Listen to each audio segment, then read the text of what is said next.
जय श्री राम। संसार में ज्यादातर लोग बुद्धिमान ज्यादा होते हैं और हृदयवान में बुद्धिवान में बड़ा डिफरेंस होता है। जो लोग सत्संग में लगे रहते हैं वो धीरे धीरे हृदयवान होते चले जाते हैं। उनके हृदय बिल्कुल मक्खन की तरह हो जाते हैं। लेकिन जो लोग टोटल टाइम सांसारिक बातों में ही अपना समय गुजारते हैं वो उनका हृदय से कोई मतलब नहीं होता।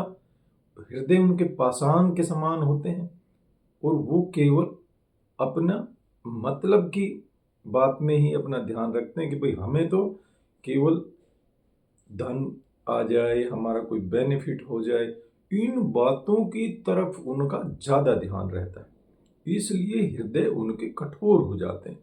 और भैया सबसे पहली जो शर्त थी कि निर्मल मन जन सो मोहि पावा, तो उस मन को जिसको निर्मल करना था, निर्मल मन में परमात्मा को आना होता है।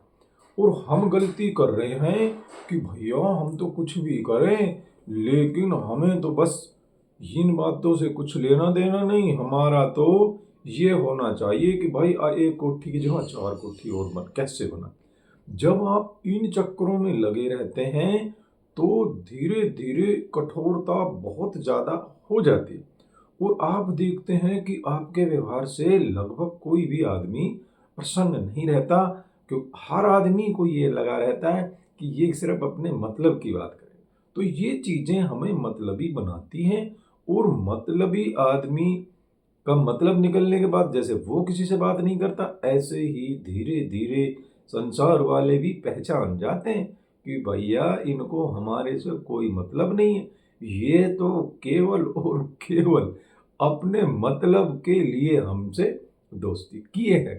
तो मतलब की बातें जब आपकी नहीं होगी तो ऐसा हो जाएगा। लेकिन सत्संगी इससे विपरीत होता है, उसको किसी से कोई लेना देना नहीं होता। वो तो परमात्मा के मार्ग पर चलने वाले हर व्यक्ति से प्रेम करता है और जो नहीं चलते उनके प्रति भी वो दुआ करता है, हे प्रभु ये किसी भी तरह से आपकी शरण में आ जाए।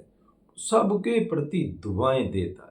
तो हम लोगों को भी ये ध्यान रखना है कि सभी के प्रति हम दुआएं दें।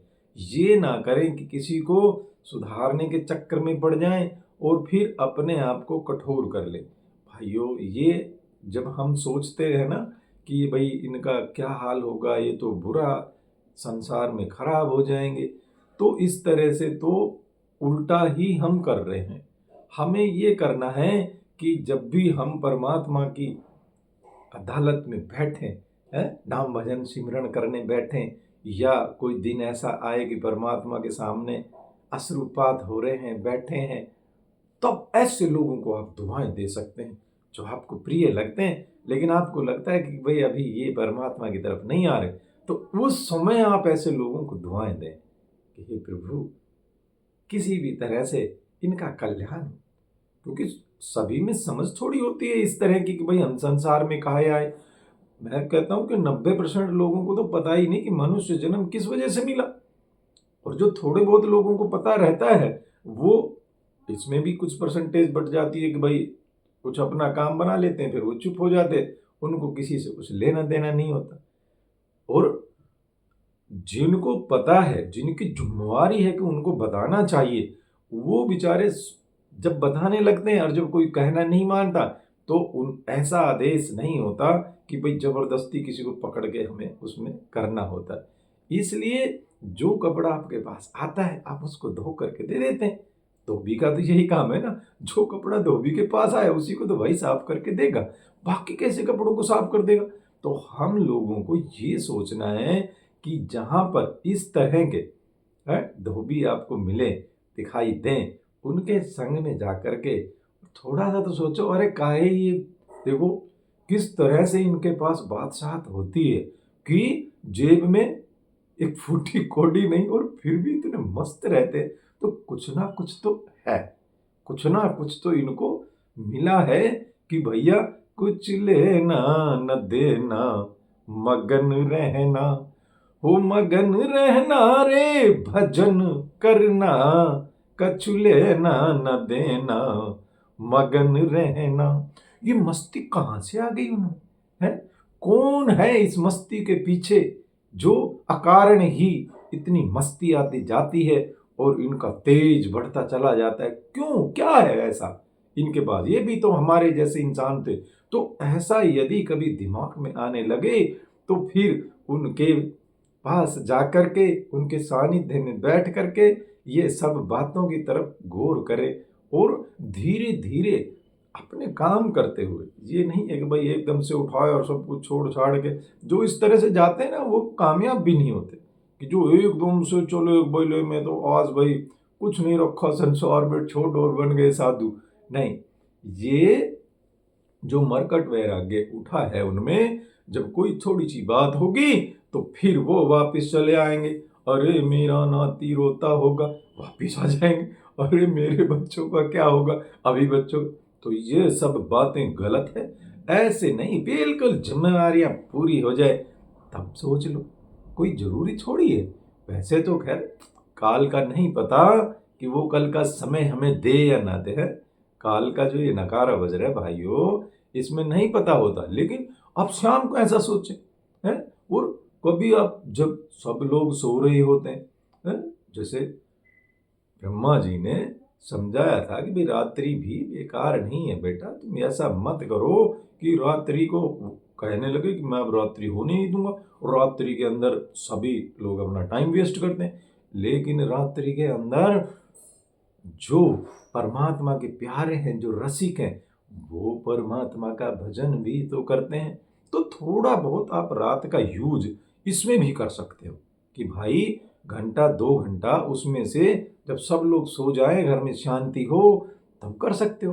तो ये तो जरूरी है। जब चलने के लिए हम चलते हैं ना, तो घर में यदि सुख शांति बनी रहती है ना, तो बड़ा अच्छा आनंद लगता है भजन में भी। लेकिन भजन में मजा कब नहीं आता? जब हमारे चारों तरफ अशांति ही अशांति हो, किसी तरह का ये हो। तो उसके लिए स्टार्टिंग में अगर अशांति है तो आप नाइट का यूज कर लेने लग जाए, रात्रि में थोड़ी शांति रहती है। और फिर अशांति तो जो बाहर का शोरगुल है वो यदि अंदर ना बसने दे, इसकी कला भी आपको संत बता देंगे कि भैया ये कौन है जो अशांत हो गया, ये कौन है जिसके दिमाग में ये ज्यादातर लाभ हानि प्रॉफिट लॉस चलते रहते हैं, कौन है ये? तो वो सब आपको जब समझाएंगे ना तो आपकी समझ में आएगी। तो उनके पास आप बिल्कुल जाइए शिष्य बन करके। देखिए, जब आप प्रश्न पूछने लगते हैं ना तो आपका शिष्यत्व नहीं होता उसके अंदर। यदि आप प्रश्न पूछ रहे हैं और आप उनका टेस्ट लेने के लिए पूछ रहे हैं तो कोई बेनिफिट नहीं आएगा। उस चीज का फायदा तभी मिलेगा जब आप बिल्कुल एक शिष्य बनकर उनके पास जा रहे हैं। ये नहीं जिसमें आपकी थोड़ी श्रद्धा हो उससे पूछें। कुछ सभी से आप पूछेंगे तो भाई सभी के प्रति तो श्रद्धा नहीं दिखा सकते। इसलिए ऐसे लोगों की तलाश करें जिनके प्रति आपकी श्रद्धा भी है, उन लोगों के पास जाएं और उन लोगों से आप ऐसे प्रश्न पूछें कि कहाँ से ये मस्ती खरीदी है? क्यों नहीं हमें मिल पाती? हमारे पास तो सब कुछ है, अरबों खरबों की दौलत भी है, दुनिया भर की ऐशो आराम, गाड़ियाँ, बंगले, सब कुछ हमारे पास है, नौकर चाकर, बीवी बच्चे, लेकिन फिर भी हम ऐसी मस्ती नहीं देख पाते। तो आपने कहाँ से खरीदी है? और निवेदन करना चाहिए, तब वो बता देंगे कि भैया मुझे मेरी मस्ती कहाँ लेके आई, यहाँ मेरे अपने सिवा कछु नाही, कि मेरे सिवा कुछ है ही नहीं। ऐसी चीज वो जब जान जाते हैं तभी तो वो किसी के प्रति वैमनस्य नहीं रखते, किसी के प्रति कोई नफरत नहीं, सब उनको अपने लगते हैं, सब प्यारे लगने लग जाते हैं। तो जब ये सब प्यारे लग रहे हैं तो कोई ना कोई बात है। तो हम लोगों को चाहिए कि भैया जो ये प्यार की बात है ये इनसे सीखें, ताकि हमारा जीवन अच्छा हो सके। क्योंकि कहीं ना कहीं हमने गड़बड़ जो कर रखी है ना जीवन के अंदर, वो ये कर रखी है कि हम अपने को सुखी तो होना चाहते हैं, लेकिन पड़ोसी को दुख देख करके, है माता पिता को दुख देख करके, सास ससुर को दुख देख करके हम तब सुखी होना चाहते हैं। इसकी ये शर्तें आपको पता ही नहीं। किसी को भी दुख, एक बंदा भी आपकी तरफ से दुखी नहीं होना चाहिए। कोई आपके सुख को देख के जाता है, उसकी आपको चिंता नहीं करनी, लेकिन आपको किसी को दुख नहीं देना। और जब आप किसी को दुख नहीं दे रहे हैं तो फिर ये मस्ती परमानेंट ठहरने लगती है। ये तब नहीं ठहरती जब हम ये सोचते हैं ना कि भाइयों किस तरीके से इनसे हम आगे निकल जाएं, किस तरीके से इनका बेड़ा गर्क हो जाए। फिर ये मस्ती नहीं रहती। ये मस्ती तभी रुकेगी आपको सिर्फ तब अपने से मतलब हो कि भैया जो भी दुनिया कर रही है वो ठीक है, मुझे कुछ नहीं लेना, मैं तो अब परमात्मा के मार्ग की तरफ चल पड़ा हूं। इसलिए मुझे तो मेरा जो भी परिवार है, जो भी घर बनाए हैं, इन सब लोगों के अंदर किसी भी तरह का कोई मेरी तरफ से ऐसा काम ना हो जिससे ये लोग दुखी हों, है। फिर बाहर निकले तो मेरी तरफ से कोई पड़ोसी दुख ना हो। पड़ोसियों के होते ना, कूड़े को उधर कर देती है माताएं पड़ोस की साइड में कि भैया यही उठा के गए रहे, और फिर 2 घंटे तक उस बात पे लड़ाई होती रहती। तो ये सब छोटी छोटी बातें तो थी जिनसे जीवन कठोर हो गया था। अब इन्हीं बातों को यदि हम सोचने लग जाएं तो जीवन सरल हो जाए। और जो अड़ोसी पड़ोसी हैं वो आपसे कैसा प्यार करें, अरे बहुत अच्छे हैं भाई, उनसे मिलने जाएंगे, बात करेंगे, पूछेंगे कि भाई आए तो हमने बताना, और अभी क्या हो रहा है, आप आ रहे जा रहे हो, आपको कोई बात ही नहीं करने वाला। क्यों? क्योंकि आपने ही तो अपने आप को कठोर बना रखा है। आप ही तो इस तरह की दुआएं नहीं देते कि मेरे पड़ोसी भी बहुत आगे निकल जाएं, तरक्की करें।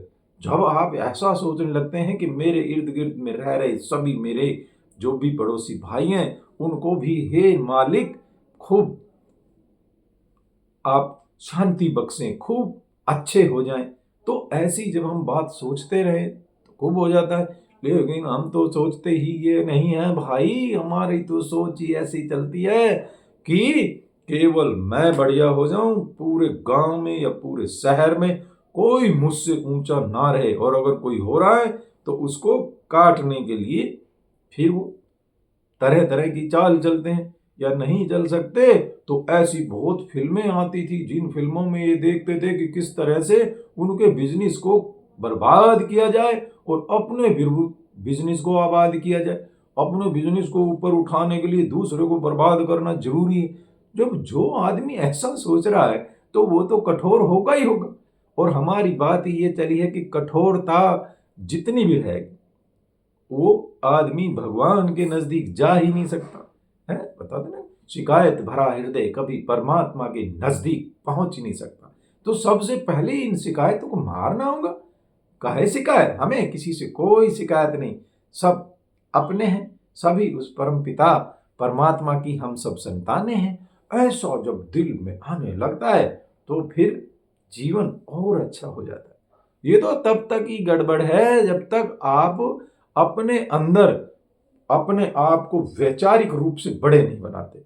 तब तक आपको लगता है कि वो मेरे से आगे निकल गए, अरे उनके बच्चे तो बहुत इंटेलिजेंट और आगे निकल गए और हमारे बच्चे पीछे रह गए। ये तब तक आपको लगता है, नहीं तो आपको जब अंदर से लगे ना कि भैया ये भी मेरे ही बच्चे हैं और ये आगे जो निकला ये मेरा ही भाई, और ये इनका आगे निकलना मेरे लिए बहुत लाभकारी है।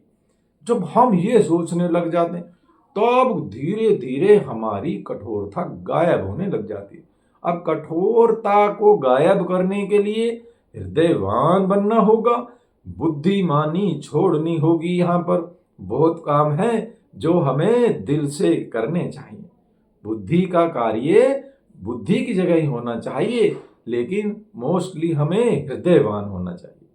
अब जो लोग हृदयवान होना ही नहीं चाहते तो फिर उनका कोई इलाज नहीं। वो अपनी बुद्धिमानी से इस संसार के अंदर अपने आप को कभी भी सुखी नहीं कर सकते, क्योंकि हम संसार में सुख है नहीं, बुद्धि से सुख होगा नहीं।